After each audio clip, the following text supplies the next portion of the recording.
This is crazy. NHL insider Elliotte Friedman has dropped a MAJOR Calgary Flames goalie update. With questions in the crease running rampant already this season for the Flames, the backup goaltender situation is getting more and more interesting. Give our current guys a shot or go out and make a move for someone else. We're going to get into all that more in this video, but first I want to welcome you to Flames Digest. I'm Mark Griffith. If you're new around here and you love the Flames, make sure you subscribe so you can stay up to date on all the latest news, updates, reports, and rumors revolving around your Calgary Flames. We would love to welcome you to the Flames Digest family, and let's talk about the goalie situation. It's been kind of funny so far this season. So obviously, Ryan Huska and the rest of his staff made the decision to play Wolf on back-to-back nights on the road, and then obviously play again 3 games in about 3.5 days for Wolfie, which is, he's easily our best goalie. Why wouldn't you? Maybe it gives you the best chance to win. But are we really that, do we have that little confidence in our backups? Cooley hasn't seen the ice yet. Are the Flames going to go out and try to acquire a backup? Are they going to give Cooley a shot? Are they going to give Prosvetov a shot? Well,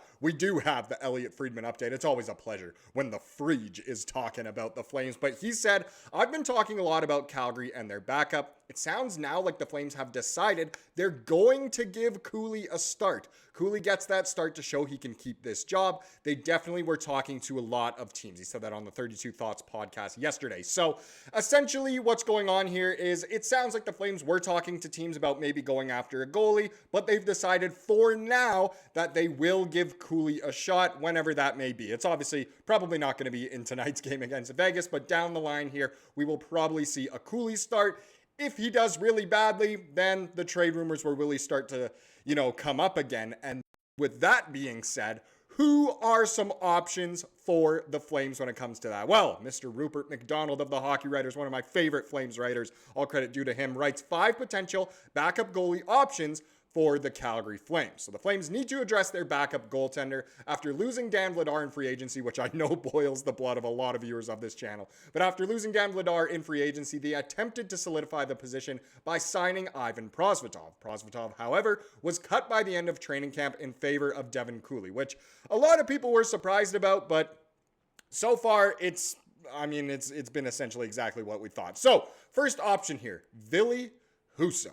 One interesting option for the Flames is Ville Husso. The 30-year-old has bounced around the NHL in recent years and now finds himself in the Anaheim Ducks system, albeit in the AHL. And Ville Husso, he's not fantastic, but let's continue. Husso is in the first year of a $4.4 million contract with an additional season on his contract. The Ducks would likely be happy to part with him and should have no issue taking back Cooley or Prosvetov in return. So maybe a 1-for-1, maybe the Flames would have to give up a little more. I don't know. I don't like the idea of Ville Husso. He's just essentially another Cooley in my opinion. Now the next one is very interesting. Obviously what you saw in the thumbnail, what you saw in the intro of this video, it's James Reimer. And I already know Leafs fans will be going, what? James Reimer? He might be the best option out of all the ones we're going to go over in this video. But either way, another option is James Reimer. The 37-year-old is on the free agent market after signing a PTO with the Maple Leafs ahead of training camp and would cost the Flames nothing to acquire. Reimer is no longer the solid tandem goaltender he once was, but is still capable of playing in a backup role. In 22 games with the Sabres last season, he posted a respectable 2.85 goals against average, along with a .901 save percentage. He also had a 10-8-2 record, which, given that it came with the Sabres, is quite impressive. And that's so true. It's like, being a Cleveland Browns quarterback, essentially, putting up decent numbers. Well, it's more impressive when you do it in Cleveland. But Reimer, that's not terrible. 285, not ideal, but it's less than 3. 901, it's above that 900, barely. 10-8-2, that's a winning record. That's not bad at all for on the Sabres. So in my eyes, he'll be super cheap. James Reimer's definitely an option. Is he as good as Dan Vladar? Probably not, but he's probably still better than what we currently have. So if we want to get into that place where we want to win and make the playoffs, Reimer, so far out of the 2 I've shown, is the better option in my opinion. Next one, Nico Daws, and this one is very interesting. So whether or not Nico Daws is an upgrade over what the Flames have right now is unknown. That said, Daws is a younger option at just 24 and will become an RFA next offseason. He's in the final year of a 2-year contract with an $812,500 cap hit, and he's interesting. So let's continue. Daws has played 52 NHL games to date, posting a .298 goals against average with an .898 save percentage. So not amazing. The New Jersey Devils might be willing to give him an opportunity elsewhere as their crease is full with Markstrom and Jake the Snake Allen. So not a bad option. I like this option too. Nico Daws seems good. Weirdly enough, Josh Goss, the host of Habs Digest, he's quite high on Daws. He thinks he'd be pretty good and is a very intriguing option, as does Mark Pye, the host of Canucks Digest, as well as many other channels.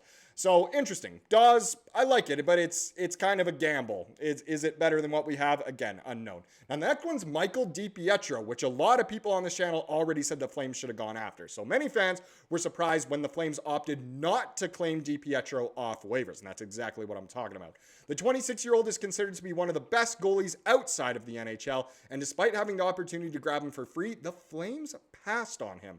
One reason for this might be that the Flames would rather make a trade and ship a goalie out. That's worth keeping an eye on, as DiPietro, who posted a 2.05 goals against average along with a .927 save percentage in 40 AHL games last season, is a better option than both Cooley and Prosvetov. And with numbers like that, albeit in the AHL, it's hard to argue against him being better than Cooley and Prosvetov with what we have. Again, a lot of people were kind of shocked, right before the season started when there were a million players on the waiver wire that the Flames didn't pick him up after that atrocious game against the Canucks where both Cooley and Prosvetov were absolute garbage. So interesting. Michael DiPietro, very interesting as well. Another gamble in a way, but I kind of like it. Last one here is Jonas Korpisalo. Now, Korpisalo is far from a star goaltender, but he has plenty of NHL experience with north of 300 games to date. His stats in recent years are disappointing, though his career save percentage of .901 suggests that he's capable of being a steady option in a backup role.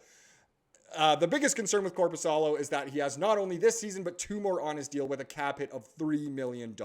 That may scare off many teams, but it shouldn't be a concern for GM Craig Conroy since the Flames had a ton of cap space available. And this is another one of those ones where it's, maybe in a backup role he could be better. He has not been great in a starting role for many years. Kind of ask an Ottawa Senators fan what they think of Korpisalo. Ask a Boston Bruins fan what they think of Korpisalo. He's not great. Let's put it that way. Maybe that's because the workload was too high, and as he obviously is on an NHL-type deal, I don't know. I don't love the sound of Korpisalo. Now, the last thing Rupert McDonald said is that the Flames must make a trade. He says, regardless of which route Conroy and the Flames management take, something needs to be done to address this backup situation. It's clear they have little confidence in Cooley, and that could mean overworking Wolf down the stretch if they don't find a replacement. Oh my goodness. I don't know why I'm struggling so much with this one. I apologize. I promise you I can read. Don't be surprised to see them pull the trigger on a backup option sooner than later. There you go. Will a move be coming? Should the Flames make a trade for a goalie? I think a lot of people would lean towards saying yes. Now let's get into tonight's game as the season continues. I know a lot of people are excited to watch some more Flames hockey. The second home game of the year is tonight at 7 p.m. local time. They're at home to the Vegas Golden Knights. First time seeing Mitch Marner in the gold and gray sweaters, I suppose. So, going to be a tough one. Interested to see kind of what lineup the Flames put out. Who's in there. Jonathan Huberdeau skated for the first time today. Obviously won't be in the lineup yet, but there's some positive injury news there. Pospisil could be back in sooner than later as well. But either way, it should be a good one, and you can catch that obviously at 7 o'clock tonight. Now let's get into the comment of the day to wrap up this video, as we love to do here on the channel. Comes from the most recent video, of course. And this was a good comment here from Marvin. Marvin said, I noticed Gridden's defensive awareness. He got some pucks out of the danger zones. Even if he didn't score, he impressed, which is so true. He seems like not obviously a 100% complete player, but he doesn't seem bad, super bad in any way. He honestly looks great. He looks seasoned. I'm interested to see what the Flames do with him once Huberdeau and Pospisil are back, but I think Flames fans might be pretty dang upset if he is, the odd man out and gets sent back down to the AHL. So I don't know. I love a bit of grit, and hopefully he can get the scoring going. That's what would keep him at the NHL level, but overall, he does look very good. Thank you so much for watching this video. Please subscribe to what you saw here today, and have a wonderful rest of your day.